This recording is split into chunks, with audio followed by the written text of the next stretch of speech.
dapat. Biasanya mereka memperoleh benih dari kerabat atau keluarga dengan sistem biasanya dengan sistem barter. Jadi petani mempersiapkan lahan itu mereka sesuaikan dengan jumlah benih yang mereka peroleh. Jadi hanya seadanya saja sesuai benih yang mereka dapat. Di lahan masing-masing itu bisa beberapa jenis tanaman yang ditanam untuk benih pada tahun-tahun yang akan datang. Misalnya ada kacang tanah, ada ganyong, ada keladi, kemudian benih yang lain. Terus setelah dan mereka merasa bahwa ada program dari SMDK ini, mereka juga bisa menanam kacang tanah. Misalnya selama ini di kebun mereka itu kacang tanah tidak ada, tapi sudah ada program kacang tanah untuk ditanam, juga jenis tanaman lain yang pertama ini mereka tidak hiraukan lagi seperti ganyong. Ganyong ini tidak harus ditanam waktu karena dianggap tidak bermanfaat apa-apa, tapi sekarang di program mereka menyadari bahwa ganyong ini merupakan salah satu tanaman juga yang perlu dikembangkan oleh mereka. Sekarang mereka sudah ada beberapa jenis tanaman yang sedikit sebenarnya, bukan saja pada apa yang kita berikan yang sedikit itu, tetapi ada pemikiran-pemikiran atau ada sebuah motivasi yang diberikan kepada masyarakat bahwa sebenarnya di dalam satu kebun itu ada lahan yang sangat potensial. Karena apa? Ya kita bergantung pada lahan pertanian sawah. Maka itu ketika gagal maka akan gagal. Sedangkan di lahan pertanian, khusus lahan pertanian kering, itu ada beberapa komoditi yang ditanam di situ. Sehingga satu gagal yang lain masih ada harapan untuk bisa dipanen. Motivasi mereka untuk di tiap-tiap kebun itu mereka bisa bervariasi tanaman pangan lokalnya itu seperti ada kacang, keladi, ganyung, kayu, singkong, jalar, patatas, manusia itu hampir setelah kami motivasi mereka itu hampir di tiap kebun Wanatani. Bahkan pakan ternak juga mereka tidak hanya khusus mengolah tanaman jenis pakan ternak, tapi mereka juga mengolah pakan lokal. Dan pakan lokal ini seperti ubi kayu juga itu mereka bisa dikonsumsi oleh manusia dan juga bisa dikonsumsi oleh hewan. Kalau luasan lahan yang selama ini mereka luasan lahannya itu hanya sekitar pekarangan saja yang mereka bisa tanam jagung dan ubi sedikit. Tapi sekarang luasan lahan memang target kita kemarin hanya 25 are, tapi ada yang lebih dari 25 are, ada yang sampai 50 are, ada yang sampai 25 are.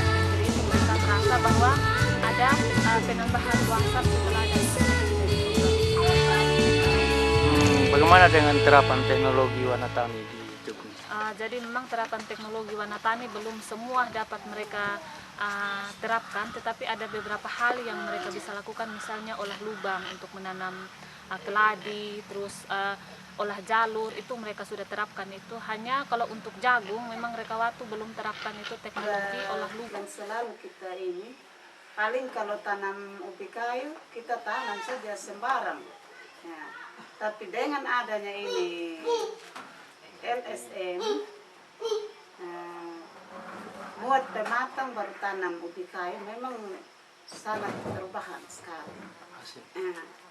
Karena lain memang yang kalau kita tanam sembarang dengan yang kita tanam di atas pematang suburnya iya beda dengan yang kita tanam di yang sembarang. Tidak ada stok bibit atau benih, mereka itu mensuadayakan, meminta di sesama penerima manfaat, dan bahkan juga ada yang meminta sampai di Sumba Tengah, di desa tetangga, untuk memperoleh bibit atau benih sesuai dengan yang dibutuhkan.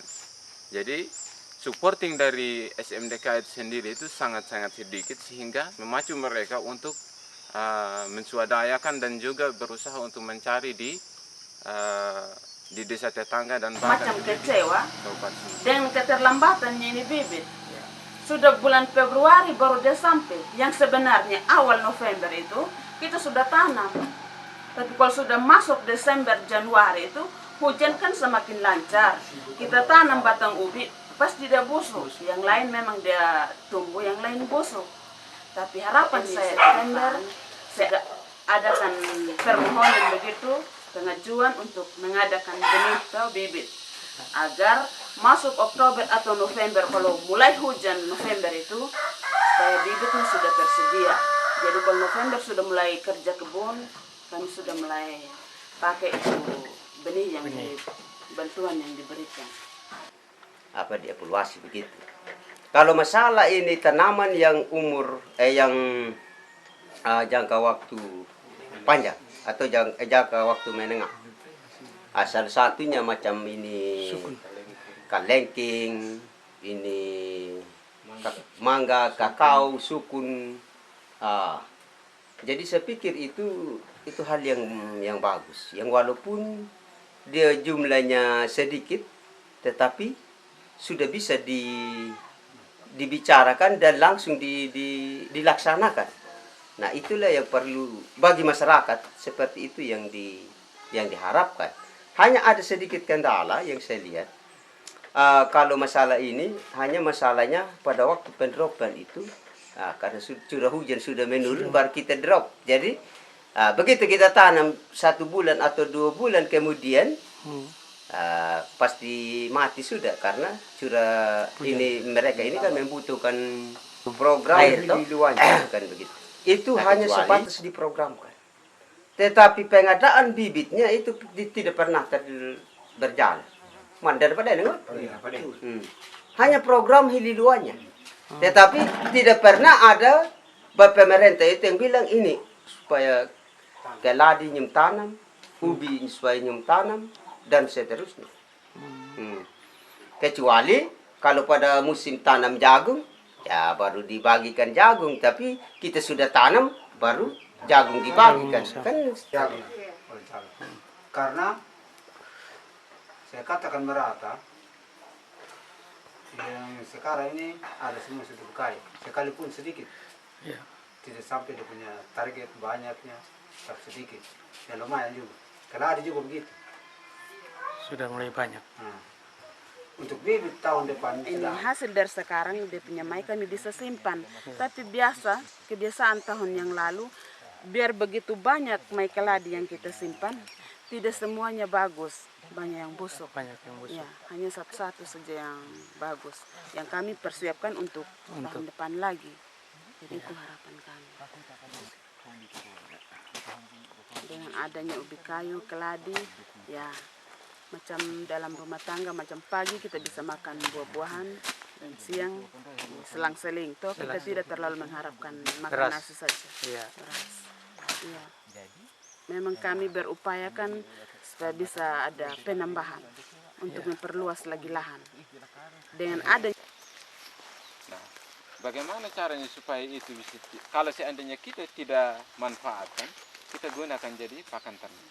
Jadi antara peternakan dan pertanian ini ibaratkan seperti dua sisi mata uang yang tidak bisa dipisahkan.